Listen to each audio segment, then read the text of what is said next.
Astaghfirullah. Bismillahirrahmanirrahim. Assalamualaikum warahmatullahi wabarakatuh. Alhamdulillah wassalatu wassalamu ala Rasulillah wa ala alihi wa sahbihi wa mawalah wa la hawla wa la quwata illa billahi wa ba'du. Alhamdulillah, segala puja dan puji hanya milik Allah Jalla fi'ula. Salawat dan juga salam kita hadiahkan kepada Rasul kita Nabi besar Muhammad sallallahu alaihi wa ala alihi wasallam. Kita lanjutkan kajian kita, masih membahas kitab Al-Jami', dan kita masuk hadis kelima dalam kitab Az-Zuhud wal Wara'. Kita baca hadisnya. Hadis dari Ibnu Abbas radhiyallahu anhuma dari Nabi sallallahu alaihi wasallam, ihfazillaha yahfazka, ihfazillaha tajidhu tujahak, idza sa'alta fas'alillaha wa idza sta'anta fasta'in billah. Wa'lam annal ummata law ijtama'at ala an yanfa'uka bi syai'in lam yanfa'uka illa bi syai'in qad katabahu Allahu lak.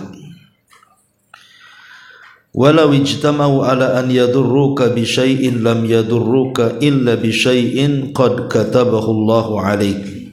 Rufi'atil aqlamu wa jaffatis suhufu.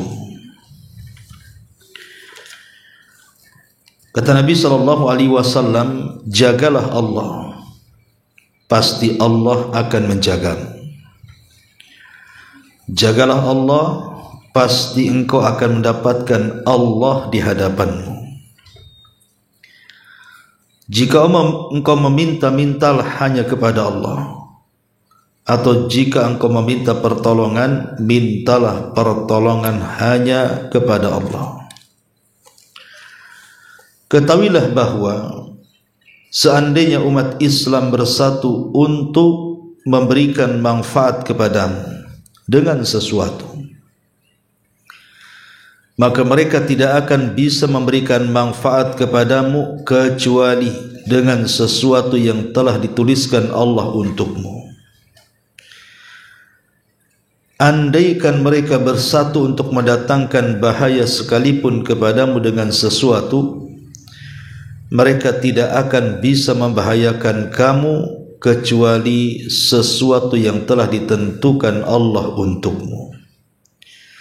Karena pena takdir telah diangkat dan lembaran-lembarannya pun telah kering. Ma'asyiral muslimat yang dimuliakan Allah subhanahu wa ta'ala, hadis ini adalah hadis yang sangat agung sekali, di mana hadis ini menjelaskan kepada kita tentang penjagaan dan perlindungan Allah kepada kita. Di sini Nabi SAW menasihatkan kepada kita, ihfadillaha yahfadka, ihfadillaha yahfadka, jagalah Allah, niscaya Allah subhanahu wa ta'ala akan menjaga kamu. Jagalah Allah, niscaya Allah subhanahu wa ta'ala akan menjaga kamu. Dalam hadis ini kita diperintahkan oleh Nabi sallallahu alaihi wasallam untuk menjaga Allah. Apa maknanya? Haruskah Allah subhanahu wa ta'ala dijaga oleh kita padahal Dia yang menjaga kita?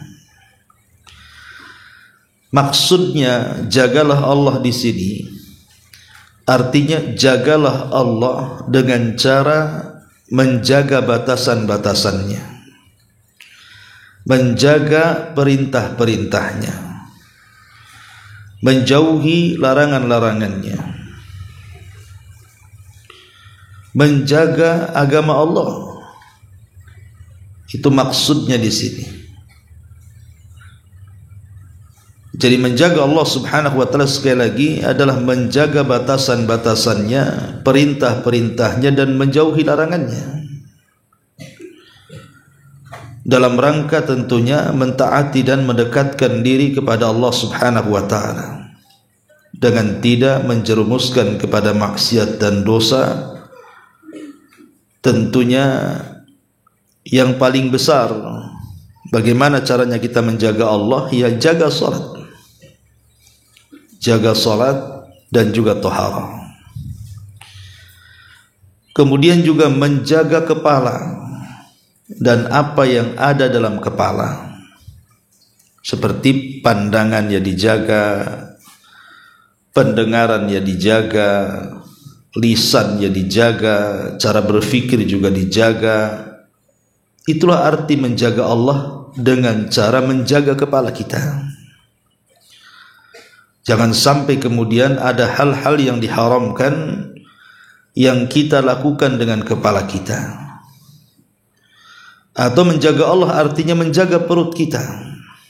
Jangan sampai kemudian ada hal-hal yang masuk kepada perut kita itu yang diharamkan Allah Subhanahu wa taala. Termasuk juga menjaga hati. Menjaga hati, jangan sampai hati kita berpaling kepada maksiat kepada Allah Azza wa Jalla. Itulah makna daripada ihfadillah. Jagalah Allah dengan cara menjaga salat, taharah, menjaga kepala, menjaga perut, menjaga hati, menjaga badan dari hal-hal yang bermaksiat kepada Allah, ataupun menjalankan perintah Allah. Maka Allah janjikan yahfadka, pasti Allah Subhanahu wa taala akan menjaga kamu. Makna penjagaan Allah Subhanahu wa taala kepada kamu ini maksudnya ada dua. Pertama, Allah Subhanahu wa taala akan menjaga dari segi dunia kita. Entah menjaga badan kita dari penyakit, entah menjaga anak kita dari kenakalan-kenakalan yang berujung kepada durhaka kepada orang tuanya, atau menjaga hartanya. Dengan cara apa? Ya diutus para malaikat. Allah Subhanahu wa taala mengutus para malaikat untuk menjaga kita. Lahu mu'aqibatun min baini yadayhi wa min khalfihi yahfazunahu min amri. Di mana Allah Subhanahu wa taala akan mengutus para malaikat baik di depan dan di belakang kita untuk menjaga kita karena perintah Allah Subhanahu wa taala. Kemudian yang kedua, menjaga agama kita, menjaga iman kita, menjaga kita dari syubhat, menjaga kita dari kesesatan, menjaga kita dari yang diharamkan, menjaga kita supaya agama kita tidak tercemar. Itulah makna yahfadka. Allah akan menjaga kamu. Jadi dunia kita dan akhirat kita itu akan dijaga kalau kita menjaga Allah dengan cara tadi, menjaga batasan-batasannya, perintah-perintahnya, dan menjauhi larangan-larangannya. Ma'asyiral muslimat yang dimuliakan Allah Azza wa Jalla. Kemudian Allah Subhanahu wa taala juga menjanjikan kembali yang kedua. Rasulullah SAW mengatakan ihfadillah, jagalah Allah, tajidhu tujahak, maka engkau akan mendapati Allah Subhanahu wa taala di hadapanmu. Apa maknanya Allah Subhanahu wa taala akan kau dapati di hadapanmu di sini?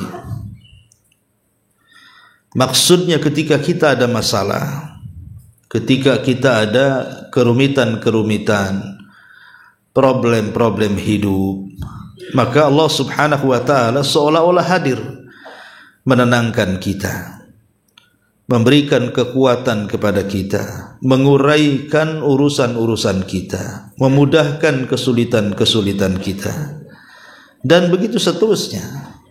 Seolah-olah setiap ada masalah ada saja jalan keluarnya, setiap ada kesulitan ada saja kemudahannya. Itulah makna tajirhu tujahak. Kemudian Nabi SAW mengatakan, idza sa'alta fas'alillah wa idza sta'anta fasta'in billah. Apabila engkau meminta sesuatu kepada Allah, apabila engkau meminta sesuatu, minta kepada Allah, jangan minta kepada selain Allah, karena selain Allah tidak bisa mengabulkan permintaan kita. Begitu juga apabila kita meminta pertolongan, maka jangan minta pertolongan kepada selain Allah, karena mereka tidak akan mengabulkannya. Zat satu-satunya yang akan mengabulkan permohonan tolong kita hanyalah Allah. Fasta'im billah. Fasta'im billah. Minta pertolongan kepada Allah Subhanahu wa taala. Kemudian di sini Rasul mengatakan, wa'lam annal ummata law ijtama'at ala an yanfa'uka bi syai'in lam yanfa'uka illa bi syai'in qad katabahu Allahu lak. Ketahuilah kalau seandainya umat ini berkumpul untuk memberikan manfaat kepadamu, tidak mungkin sampai manfaat itu kecuali manfaat itu sudah dicatat di Lauhil Mahfuz. Artinya bahwa manusia berjalan dengan takdir. Ataupun sebaliknya, walau ijtama'u ala an yadhurruka bi syai'in lam yadhurruka illa bi syai'in qad katabahu Allahu 'alaik. Atau semua manusia hendak mencelakakan kamu, memberikan madarat kepadamu, tidak mungkin terjadi kecuali madarat itu sudah ada di Lauhil Mahfuz. Sekalipun kita diancam oleh 1000 tukang sihir mau disihir, 1000 preman mau membunuh dan mengancam kita, tidak akan terjadi sihir dan pembunuhan itu kecuali memang sudah ditakdirkan di Lauhil Mahfuz. Kenapa? Karena Rasul mengatakan, rufi'atil aqlamu wa jaffatis suhufu. Karena pena takdir telah diangkat dan lembaran-lembaran juga telah kering, mustahil akan berubah. Itulah makna secara global ya hadis ini. Baik, kita akan rinci ya hadis ini. Ma'asyiral muslimat yang dimuliakan Allah Subhanahu wa taala, sebelumnya kita akan mengambil faedah dari hadis ini. Hadis ini adalah aslun azimun fi muraqabatillahi. Hadis ini sebagai pondasi bagi kita untuk menanamkan sifat muraqabah. Muraqabah itu artinya merasa diawasi Allah Subhanahu wa taala. Kemudian yang kedua, hadis ini juga menjelaskan kepada kita tentang bagaimana penjagaan Allah kepada orang-orang yang menjaga batasan-batasannya, perintah-perintahnya, dan menjauhi larangan-larangannya. Dan hadis ini juga menunjukkan tentang pentingnya tauhid, bahwa kita kalau meminta sesuatu jangan minta kepada selain Allah. Meminta pertolongan juga sama, jangan minta pertolongan kepada selain Allah, minta kepada Allah. Itu bentuk tauhid. Kemudian juga hadis ini menjelaskan bahwa barang siapa yang menjaga perintah-perintah Allah, maka Allah akan jaga bukan hanya dunia kita, akhirat kita. Dunia kita seperti tadi, Allah akan jaga badan kita, anak kita, harta kita, keluarga kita, gitu kan.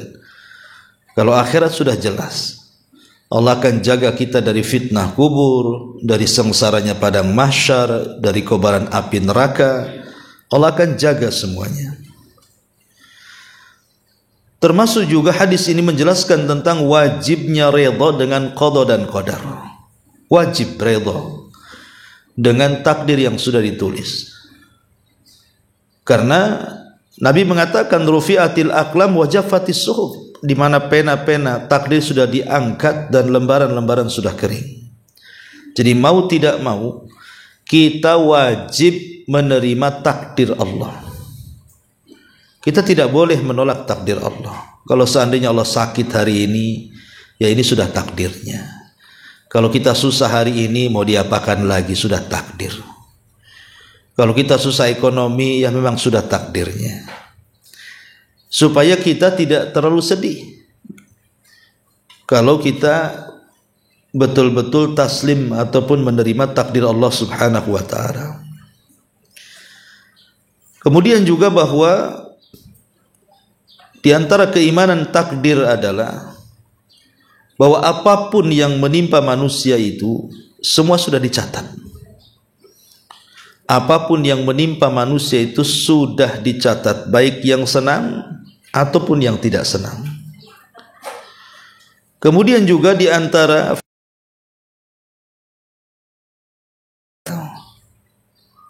amal soleh itu bisa mengangkat bala. Dan juga hadis ini menjelaskan bahwa orang yang melalaikan Allah Subhanahu wa ta'ala, melalaikan dari batasan-batasannya, perintah-perintahnya, tidak mau mengindahkan larangan-larangannya, maka Allah pun tidak akan menjaganya. Allah tidak mungkin melindunginya. Kemudian juga hadis ini menjelaskan kepada kita bahwa kita harus senantiasa mengharap akan keagungan Allah, kekuatan Allah, kebesaran Allah, kekayaan Allah. Sehingga kalau kita minta pertolongan, entah dizolimi orang, entah disakiti orang, entah digibahi orang, entah dihasadi orang, entah disihir orang, minta pertolongan kepada Allah, agar Allah lah yang mengalahkan musuh-musuh kita. Karena kita tahu bahwa la haula wa la quwata illa billah. Tidak ada daya dan kekuatan kecuali hanya milik Allah Subhanahu wa ta'ala. Itulah makna tawakal artinya. Kita menyandarkan diri kepada Allah. Ihfadillaha yahfadka. Ihfadillaha tajirhu tujahak. Kemudian juga di sini ada kabar gembira yang sangat besar. Apabila manusia sedang mengalami kesulitan, maka tunggulah akan datang kemudahan. Tidak mungkin kesulitan itu sulit terus. Pasti satu hari akan datang kemudahan. Ma'asyiral muslimat yang dimuliakan Allah Subhanahu wa ta'ala, itulah di antara faedah hadis ini. Baik, kita akan jelaskan secara rinci tentang hadis ini. Hadis ini menjelaskan kepada kita tentang sebab-sebab kenapa Allah Subhanahu wa ta'ala menjaga kita. Bagaimana caranya? Yang pertama, berdoa. Kalau ingin mendapatkan penjagaan, mendapatkan perlindungan Allah, maka minta kepada Allah. Dengan cara apa? Berdoa. Nabi SAW pernah mengajarkan kepada kita apabila seseorang hendak safar.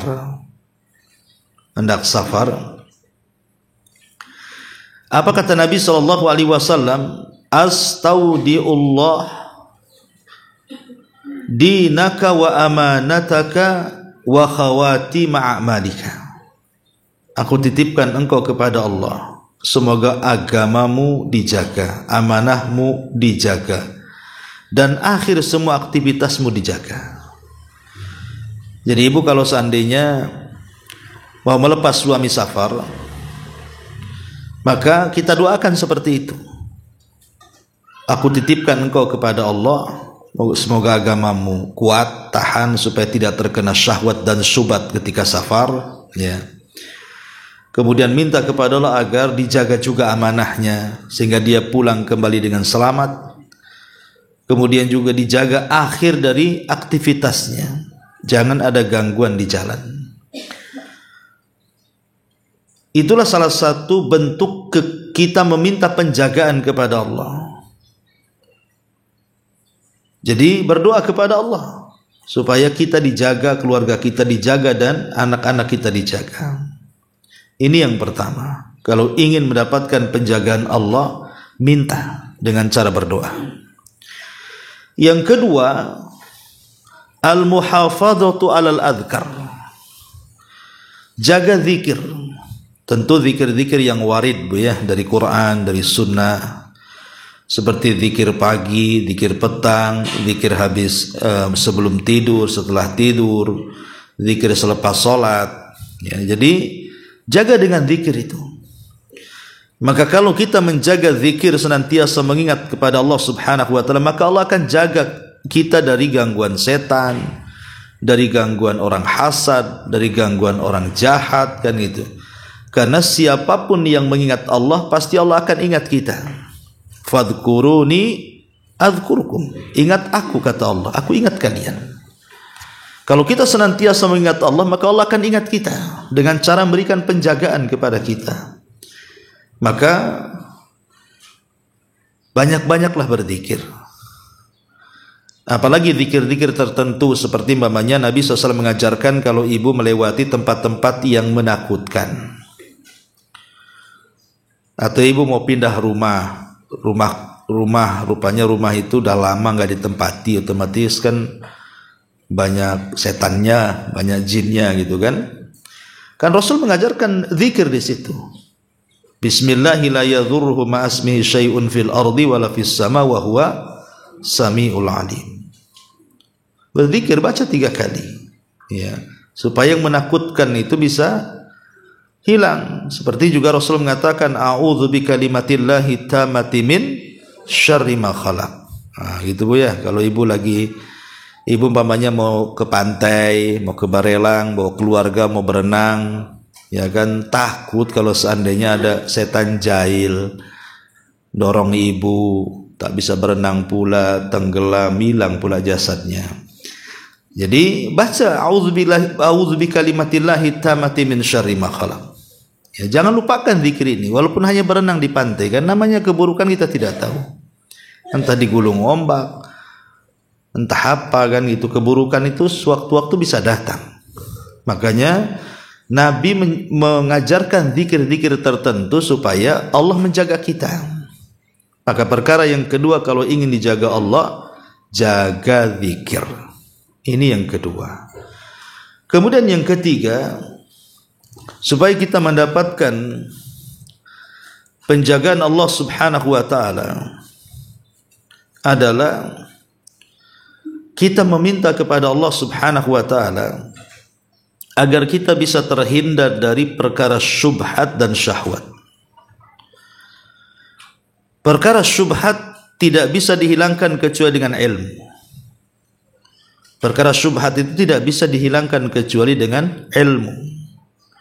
Maka dengan belajar menuntut ilmu itu salah satu memancing penjagaan Allah dari setiap syubhat.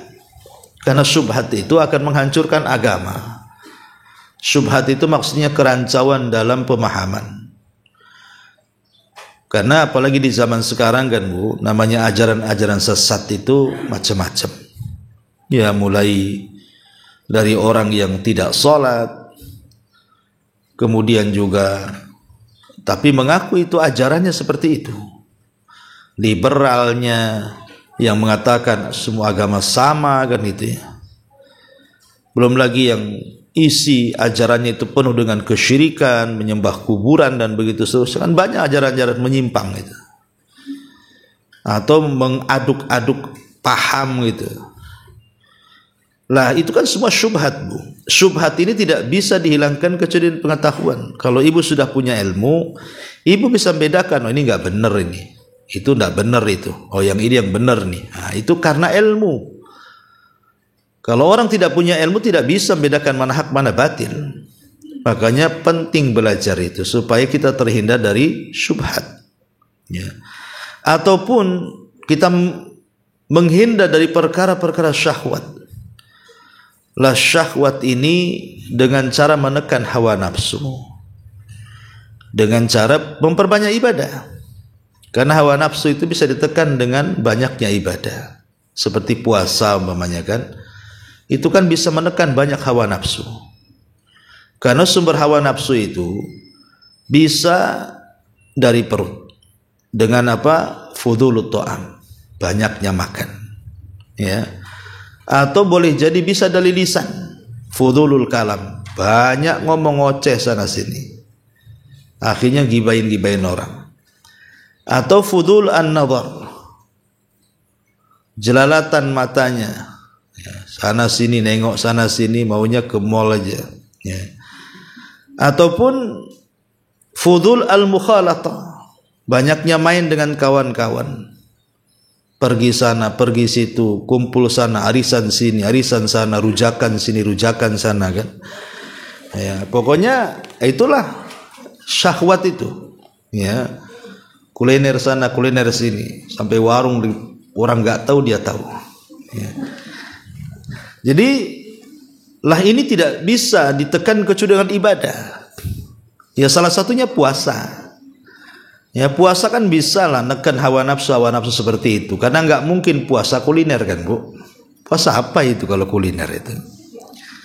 Nah, nggak mungkin puasa itu banyak ngomong nggak puasa, karena kalau banyak ngomong haus tuh. Ya, orang puasa nggak mungkin juga banyak bergaul, jalan siang-siang, ya, panas nanti haus, kan, Bu, ya. Nggak mungkin juga matanya jelalatan kalau orang puasa itu. Orang puasa itu bawanya lemas di rumah, ngaseh ngadem, ingin cepat maghrib. Biasa, kan, Bu, ya. Jadinya bisalah ditekan tuh hawa nafsu tuh. Nah, makanya kalau syubhat ditekan dengan pengetahuan, dengan ilmu, kalau syahwat itu ditekan dengan ibadah.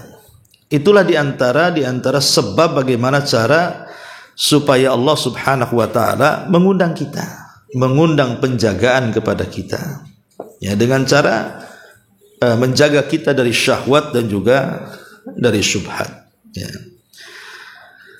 Ataupun kita meminta kepada Allah Subhanahu wa taala supaya bukan hanya dijaga oleh Allah saat masih sehat. Minta juga kepada Allah Subhanahu wa taala agar supaya kita ini terhindar dari su'ul khotimah, dijaga oleh Allah saat kematian. Ya, dengan cara apa? Supaya kita ini meninggal dan dijaga oleh Allah tidak su'ul khatimah dengan cara istiqomah. Orang yang istiqomah pasti matinya husnul khatimah, Bu. Tapi kalau orang tidak istiqomah pasti su'ul khatimah. Jadi istiqomah itu artinya lakukan ibadah walaupun tidak banyak tapi sering, gitu ya. Seperti sedekah, ya, memang sekali sedekah tak banyak tapi terus-terusan. Ibadah sunnah, gitu ya, dia tetap memilih, tidak usahlah memborong semua sholat sunnah, saya mau pertahankan sholat malamnya saja selain rawatib, gitu ya, atau duhanya saja supaya tidak futur. Lah istiqomah inilah, apapun kalau istiqomah walaupun sedikit tapi terus-terusan, biasanya ini membawa kepada husnul khotimah dia. Lah ini juga diantara perkara-perkara supaya kita mendapatkan penjagaan Allah Subhanahu wa taala. Adapun bentuk penjagaan Allah Subhanahu wa taala kepada kita, tadi sudah dijelaskan sekilas bagaimana Allah menjaga kita. Ada dua perkara, kan, baik dunia kita ataupun akhirat kita. Adapun dunia kita, bentuk penjagaan Allah Subhanahu wa taala kepada kita perkara-perkara syubhat dan syahwat tadi. Jadi kalau kita sudah punya pengetahuan, sudah mulai banyak ibadah, nanti datang tuh penjagaan Allah kepada kita sehingga kita diselamatkan dari sesat, dari kufur, dari syirik, kan, gitu ya. Atau terselamatkan dari maksiat, tidak zina, tidak ghibah, tidak dusta. Itulah bentuk penjagaannya. Mau ngomong dusta tak jadi, mau ghibah tak mau zina enggan, dan begitu seterusnya.